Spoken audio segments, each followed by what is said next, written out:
ದಾವಣಗೆರೆಯ ಕುಖ್ಯಾತ rowdy sheeter ಕಣ್ಮನ ಹಂತಕರು ಶರಣಾಗಿದ್ದು ಪೊಲೀಸರು ತನಿಖೆ ಆರಂಭಿಸಿದ್ದಾರೆ. ಪ್ರಕರಣದ ಪ್ರಮುಖ ಆರೋಪಿ ಸಂತೋಷ್ ಅಲಿಯಾಸ್ ಚಾವಳಿ ಸಂತುಗೆ ಮಹಜರು ವೇಳೆ ಪೊಲೀಸರು ಕಾಲಿಗೆ ಗುಂಡೇಟು ಹೊಡೆದಿದ್ದಾರೆ. ಸಂತು ಕಾಲಿಗೆ ಪೊಲೀಸರು ಗುಂಡೇಟು ಹೊಡೆದಿದ್ದು ಹೇಗೆ ಅಂತೀರಾ? ಇಲ್ಲಿದೆ ನೋಡಿ.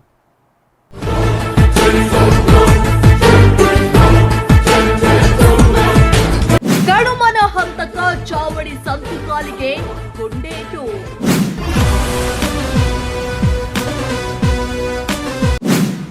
ಮಹಜರ್ ವೇಳೆ ಪೊಲೀಸರ ಮೇಲೆ ಹಲ್ಲೆಗೆ ಯತ್ನ. ಡಿವೈಎಸ್ಪಿ ಶರಣ ಬಸವೇಶ್ವರ ಬಚರಂಗಡಿಯಿಂದ ಫೈರಿಂಗ್.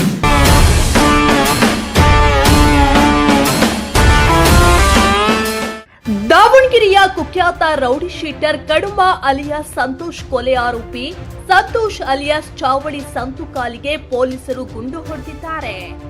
ಕಣ್ಮನ ಹತ್ಯೆ ಬಳಿಕ ಚಿತ್ರದುರ್ಗ ಜಿಲ್ಲೆ ಹೊಳಲ್ಕೆರೆ ಪಟ್ಟಣದ ಪೊಲೀಸ್ ಠಾಣೆಗೆ ಹೋಗಿ 10 ಜನ ಆರೋಪಿಗಳು ಶರಣಾಗಿದ್ದರು. ಅವರನ್ನು ಮಂಗಳವಾರ ಮಧ್ಯರಾತ್ರಿ ದಾವಣಗೆರೆ ಪೊಲೀಸರು ವಶಕ್ಕೆ ಪಡೆದು ತನಿಖೆ ಪ್ರಕ್ರಿಯೆ ನಡೆಸುತ್ತಿದ್ದರು. 10 ಜನ ಆರೋಪಿಗಳ ಪ್ರತ್ಯೇಕ ಹೇಳಿಕೆ ದಾಖಲಿಸಿ ತನಿಖೆ ನಡೆಸುತ್ತಿದ್ದರು. ತನಿಖೆ ವೇಳೆ ಚಾವಡಿ ಸಂತೋಷ್ ತನ್ನ ಮೊಬೈಲ್ ಅನ್ನು ಆವರಗೆರೆ ಬಳಿ ಬಿಸಾಡಿರುವುದಾಗಿ ಹೇಳಿಕೆ ನೀಡಿದ್ದಾನೆ. ಪೊಲೀಸರು ಮೊಬೈಲ್ ವಶಕ್ಕೆ ಪಡೆಯಲು ಚಾವಡಿ ಸಂತೋಷ್ನನ್ನು ಆವರಗೆರೆಗೆ ಕರೆದುಕೊಂಡು ಬಂದಿದ್ದಾರೆ. ಈ ವೇಳೆ ಸಂತೋಷ್ ಪೊಲೀಸರ ಮೇಲೆ ದಾಳಿ ನಡೆಸಿ ತಪ್ಪಿಸಿಕೊಳ್ಳಲು ಯತ್ನಿಸಿದ್ದಾನೆ. ಹಾಗಾಗಿ ಪೊಲೀಸರು ಮೊದಲು ಗಾಳಿಯಲ್ಲಿ ಗುಂಡು ಹಾರಿಸಿ ಬಳಿಕ ಸಂತೋಷನ ಬಲಗಾಲಿಗೆ ಗುಂಡು ಹೊಡೆದಿದ್ದಾರೆ ಅನ್ನೋದು ಪೊಲೀಸರ ವರ್ಷನ್. ಈ ಮೊನ್ನೆ ದಿವಸ ಮರ್ಡರ್ ಆದಂತಹ ಕಣ್ಮ ಸಂತೋಷ್ ಕುಮಾರ್ ಪ್ರಕರಣದಲ್ಲಿ ಕೆಲವು ಆರೋಪಿಗಳನ್ನ ಸೆಕ್ಯೂರ್ ಮಾಡಿದ್ರಿ. ಅದರಲ್ಲಿ ಒಬ್ಬ ಆರೋಪಿಯನ್ನು ನಾವು ಪಂಚನಾಮ ಮಾಡ್ಕೊಂಡು ಬರಲಿಕ್ಕೆ ಅಂತ ಹೇಳಿ ಆವರಗೆರೆ ಹತ್ರ ಕರ್ಕೊಂಡು ಹೋದಾಗ ಅವರು ಪಂಚನಾಮ ಮುಗಿದಾಗ ಪೊಲೀಸರಿಂದ ತಪ್ಪಿಸ್ಕೊಳ್ಳಿಕ್ಕೆ ಪ್ರಯತ್ನ ಪಡ್ತಾರೆ. ಆ ಸಮಯದಲ್ಲಿ ಪೊಲೀಸರಿಗೆ ಅಟ್ಯಾಕು ಕೂಡ ಮಾಡಿದ್ದಾರೆ. ಹಾಗಾಗಿ ಗಾಳಿಯಲ್ಲಿ ಗುಂಡು ಹಾರಿಸಿದಾಗಲೂ ಕೂಡ ಕೇಳಿರೋದಿಲ್ಲ. ಫೈನಲಿ ನಮ್ಮ DSP ಸಿಟಿ ಅವರು ಕೂಡ ಅವ್ರ ಮೇಲೆ ಕಾಲಿಗೆ ಫೈರಿಂಗ್ ಮಾಡಿದ್ದಾರೆ. ಈಗ 10 ಜನಕ್ಕೆ ಸೆಕ್ಯೂರ್ ಮಾಡಿದ್ದೇವೆ. ಒಬ್ಬ ಅವರು ಫೋನನ್ನು ಬಿಸಾಕಿದ್ದೀವಿ ಅಲ್ಲಿ ಅಂತ ಹೇಳಿದ್ರಿಂದ ನಮಗೆ ಆ ಫೋನು ಫರ್ದರ್ ಬೇರೆದು ಎಲ್ಲ ಇಂಟ್ರಾಗೇಷನ್ ಮಾಡಲಿಕ್ಕೆ ಬೇಕಾಗಿತ್ತು.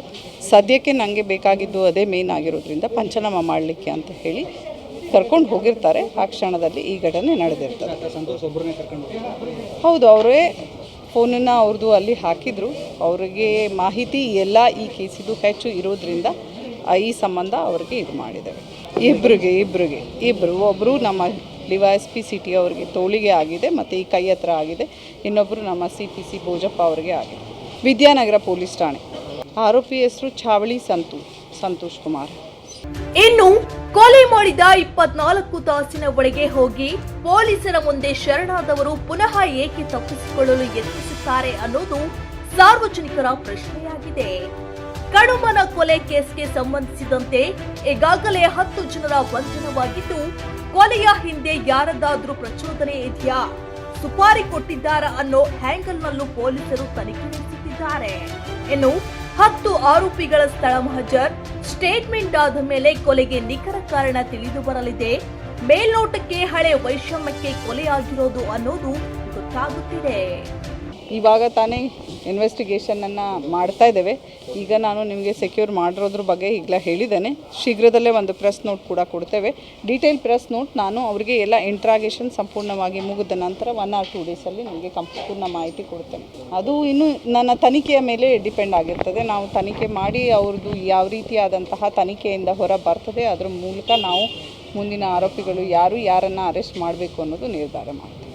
ಇದ್ರ ಸಂಬಂಧನೇ ಈಗಾಗಲೇ 4 ತನಿಖಾ ತಂಡವನ್ನು ಕೂಡ ಮಾಡಿದ್ದೇವೆ. DYSP ಸಿಟಿಯವರೇ ಖುದ್ದಾಗಿ ನಾವು ತನಿಖೆಯನ್ನು ಮಾಡ್ತಾ ಇದ್ದಾರೆ. ನಾನೇ ಖುದ್ದಾಗಿ ಸ್ಪಾಟಿಗೆ ಹೋಗಿ ಎಲ್ಲ ಡೈರೆಕ್ಷನ್ಸ್ ಕೊಟ್ಟು ಸೂಪರ್ವಿಷನ್ನು ಕೂಡ ಮಾಡ್ತಾ ಇದ್ದೇವೆ.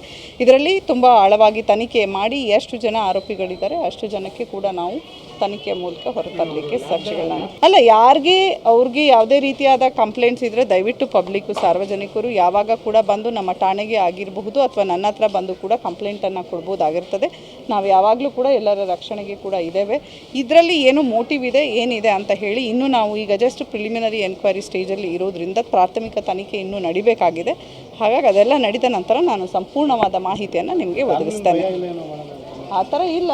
ಏನಕ್ಕೆ ಆಗಿದೆ ಅಂತ ನಾವು ನೋಡಬೇಕಲ್ಲ, ಅದನ್ನು ನೋಡಿಬಿಟ್ಟೇ ಇದಕ್ಕೆ ಮಾಡಬೇಕಾಗ್ತದೆ. ಮುಂದಿನ ತನಿಖೆ ಅದನ್ನು ಮಾಡಿಬಿಟ್ಟು we will take the further action. ಅಲ್ಲ, ಯಾರು ಕಾನೂನನ್ನು ಕೈಗೆತ್ಕೊಂಡ್ರೆ ಅವ್ರಿಗೆ ಕಾನೂನಿನ ಅಡಿಯಲ್ಲಿ ಯಾವ ರೀತಿ ಕ್ರಮ ಕೈಗೊಳ್ಳಬೇಕೋ ಅದನ್ನು ನಿರ್ದಾಕ್ಷಿಣ್ಯವಾಗಿ ಕ್ರಮವನ್ನು ಕೈಗೊಳ್ತೇವೆ. ಯಾರು ಈ ರೀತಿ ಮಾಡೋಕ್ಕೆ ಹೋಗಬಾರ್ದು. ಹೋದರೆ ಅದು ನೆಕ್ಸ್ಟ್ ಏನು ಕಾನೂನು ರೀತಿ ಆಗಬೇಕೋ ಆಗ್ತದೆ. ದಾವಣಗೆರೆಯಲ್ಲಿ ಚಿಗುರಿಕೊಳ್ಳುತ್ತಿರುವ ಪುಡಿ ರೌಡಿಗಳ ಬಾಲ ಈಗಲೇ ಕಟ್ ಮಾಡಿದ್ರೆ ಮಾತ್ರ ಮುಂದಿನ ಪೀಳಿಗೆ ನೆಮ್ಮದಿಯಿಂದ ಇರುತ್ತದೆ. ರೌಡಿಸಂ ಮಟ್ಟ ಹಾಕಲು ಪೊಲೀಸ್ ಇಲಾಖೆ ಇನ್ನು ಕಠಿಣ ನಿಲುವು ತೆಗೆದುಕೊಳ್ಳಬೇಕು ಎನ್ನುತ್ತಾರೆ ಪ್ರಜ್ಞಾವಂತ ನಾಗರಿಕರು. ಕ್ಯಾಮ್ರಾ ಪರ್ಸನ್ ರಾಕೇಶ್ ಜೊತೆ ಅನೀಶ್, ಒನ್ ಕನ್ನಡ ನ್ಯೂಸ್, ದಾವಣಗೆರೆ.